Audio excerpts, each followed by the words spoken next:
Now in this circle geometry question, now let us find the value of x. Now if TPU is a tangent meeting the circumference of a circle PQRS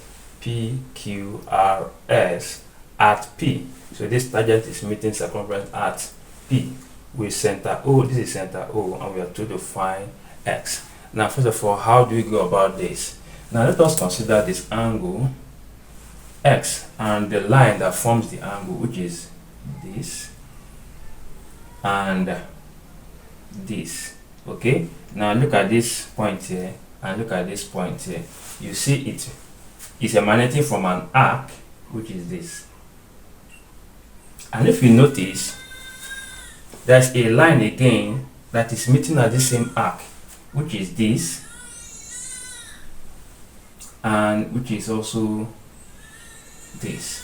Okay, now for the fact that these two lines, this angle and this line, okay, and this line forming an angle here emanates from the same arc, so it implies that this angle x and this unknown angle x must be the same thing, which is that says angle in the same segment are equal.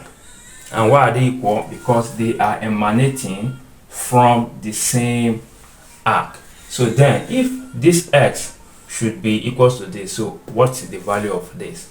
Now, and if you can see that this is a straight line, okay, that meets with this tangent, and any straight line that passes through the center of the circle meeting a tangent, it implies that the angle here is 90 degrees. And if this angle is 90 degrees and part of it already is 60, so 90 minus 60 will give us what? 30. So it implies that here is what? 30. And if here is 30, because x is in the same segment as that of 30, it implies that x equals to 30 degrees. Final answer. Thank you and God bless you.